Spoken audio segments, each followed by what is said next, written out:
So how are you seeking opportunities for yourself to better your life? Okay, I speak to young people and they say to me, oh, I want to earn this much, I want to buy that, I'm like, do you actually know how to get there? How are you sitting down to plan your life? How are you marketing yourself? How do you dress? What does that say about you? Will somebody buy you if you don't buy yourself? How are you building up your confidence?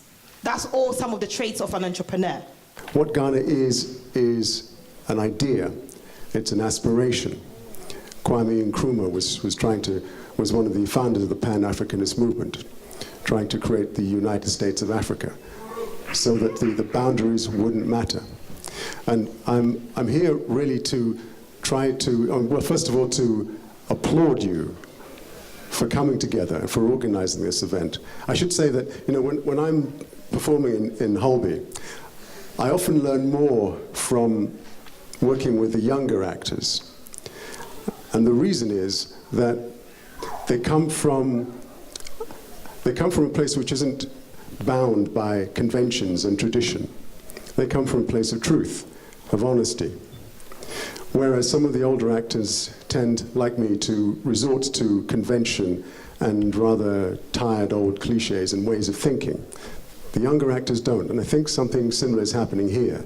The fact that so many of you turn up for these events indicates to me that you have a sense of identity, a sense of community, and that is, for me, part of the aspiration of being Ghanaian. We know where we're from, and I think we've got a clear idea of where we want to go.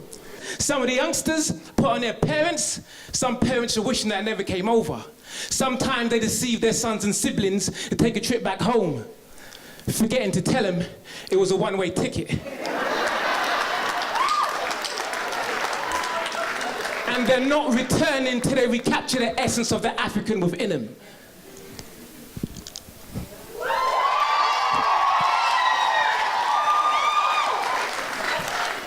Home, sweet home, there is no place like home.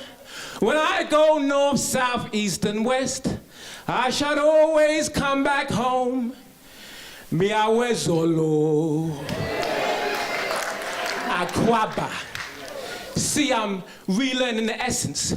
Going back to the village to reconnect with my elders. See where I'm from? It's custom to respect your old ones. So even my brothers, brethren, cousins, friends, dad is still my uncle. Having family lineage spread all over the planet, because we can trace our existence back to the earth's beginning because we're ancient. We as a people must cooperate, work together.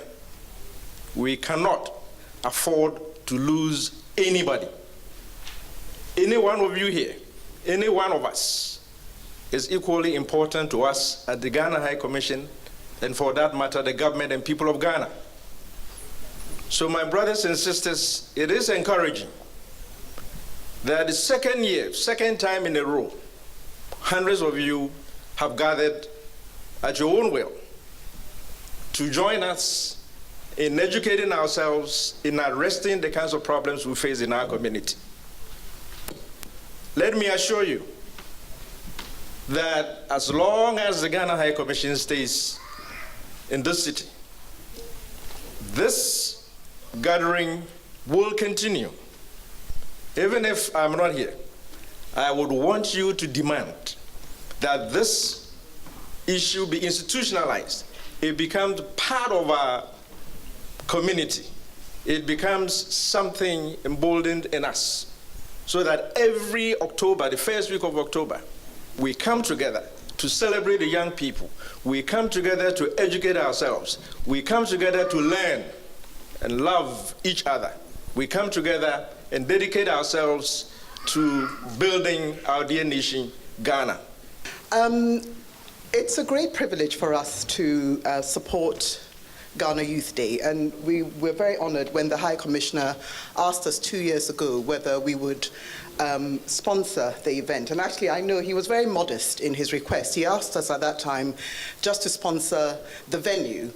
And we thought it was such a laudable cause that I suggested to him that maybe we took over and helped to organize and pay for the event. So we're glad we did it 2 years ago, and so there was no question of us doing it when we were asked again to do it a second time running. Conversation. Yeah, I'm not here for the rounds of applause. I do appreciate that, but seriously, communication. Like when we go back home, that's a common thing that... Hello, as I said, just a little bit 25 years ago. So it was basically a one-man band. So 25 years later, we're one of the largest companies in the United Kingdom. We have operations in over 20 countries around the world, most in Africa, including Ghana. We have 1,700 employees, and just to give you a bit of a perspective, 3.5 years ago when I joined Tullow, they realize what they've done, and then you find some in the street. If you have that is the patron. His name is. His name is. When I first came to England, you couldn't work with your certificate to teach here. So I had to end up working in factories, shops, doing anything, and raising up a family. But then I had to go back to college, and I retrained as a teacher at Southbank Polytechnic. It was Polytechnic at this time is university, and that's where I had my training. I have since taught in Islington, Camden, Tower Hamlets, and now I'm in Essex.